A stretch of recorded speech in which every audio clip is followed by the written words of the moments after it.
ஈஸியாக கம்பு சேமியா எப்படி செய்யலாம் அப்படிங்கிறத இந்த வீடியோவில் பார்க்கலாம். கம்பு சேமியா பண்ணுறதுக்கு நான் இன்றைக்கி 180 கிராம் அளவு பாக்கெட்டில் உள்ள கம்பு சேமியா எடுத்திருக்கேன். நான் இன்றைக்கி அனில் பிராண்டு தான் எடுத்திருக்கேன். உங்ககிட்ட என்ன பிராண்டு இருக்குதோ அந்த பிராண்டை நீங்கள் யூஸ் பண்ணிக்கோங்க. இப்போ இதை ஒரு பவுலுக்கு மாற்றிடலாம். இப்போ இந்த சேமியா மூழ்கிற அளவு தண்ணி ஊற்றி, அதாவது ஒரு 2-3 கப்பு அளவு தண்ணி ஊற்றி அதை நல்லா ஊற வச்சிடலாம். ரொம்ப நேரம் ஊற வைக்கணும்னு தேவையில்லை, ஒரு 2-3 நிமிஷம் ஊற வச்சா போதும். அந்த சேமியா நல்லா ஊறினதும் அதை ஒரு சல்லடை வச்சு தனியாக வடிகட்டி எடுத்துருங்க. இனி இதை ஒரு இட்லி தட்டில் வச்சு இல்லைன்னா ஸ்டீமரில் வச்சு ஒரு 6-7 நிமிஷம் நல்லா வேக வச்சு எடுத்துடலாம்.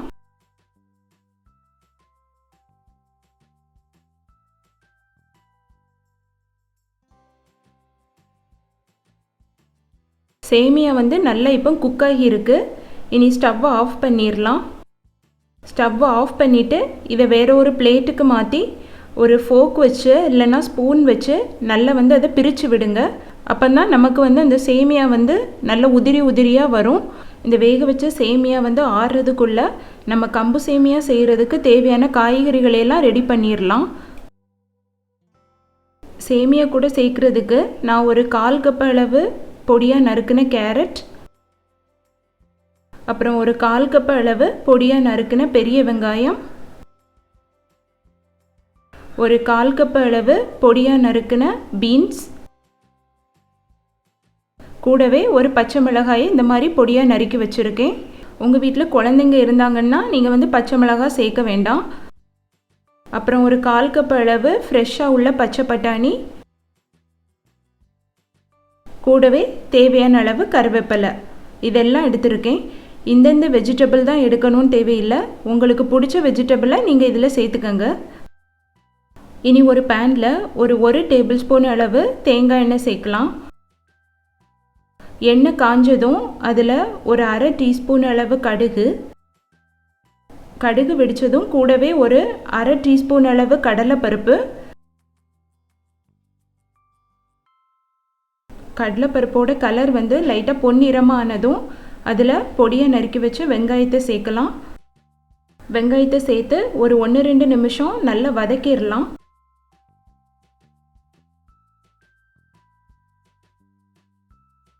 இது கூடவே தேவையான அளவு கருவேப்பிலையும் போட்டு நல்லா மிக்ஸ் பண்ணி விடுங்க. இப்போ இது கூடவே மீதி உள்ள நறுக்கி வச்ச காய்கறிகளையும் 1 by 1 சேர்த்துடலாம்.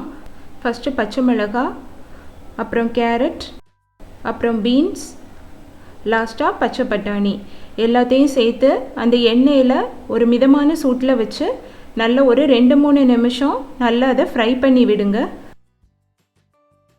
இப்போ இதில் காய்கறி வேகிறதுக்கு தேவையான அளவு தண்ணி சேர்க்கலாம். ஒரு 1-1 1/2 கப் அளவு தண்ணி சேர்த்துக்கங்க.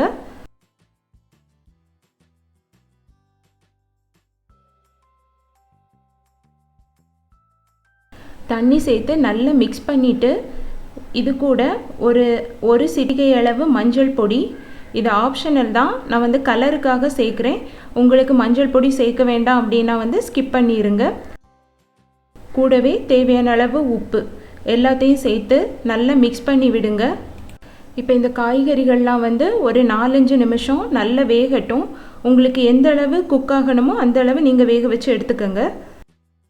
இனி வேக வச்ச கம்பு சேமியாவை இது கூட சேர்த்துடலாம்.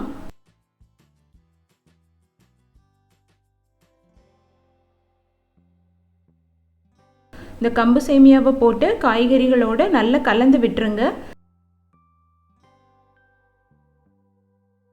உப்பு தேவைன்னா செக் பண்ணி சேர்த்துக்கங்க.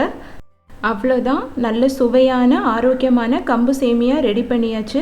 இந்த கம்பு சேமியாவை நூடுல்ஸ் போல் நீங்கள் அப்படியே சாப்பிடலாம், இல்லைன்னா சட்னி சாம்பார் வச்சும் சாப்பிடலாம். எப்படி சாப்பிட்டாலும் ரொம்ப டேஸ்ட்டாக இருக்கும். கண்டிப்பாக நீங்கள் இந்த ரெசிபியை உங்கள் வீட்டில் செஞ்சு பாருங்கள்.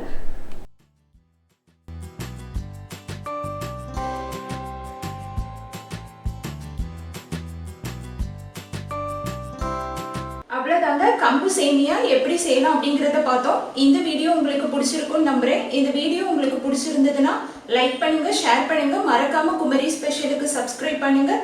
இன்னும் ஒரு அட்டகாசமான ரெசிபியோட நெக்ஸ்ட் வீடியோவில் மீட் பண்ணலாம். Until then, bye from Soumya.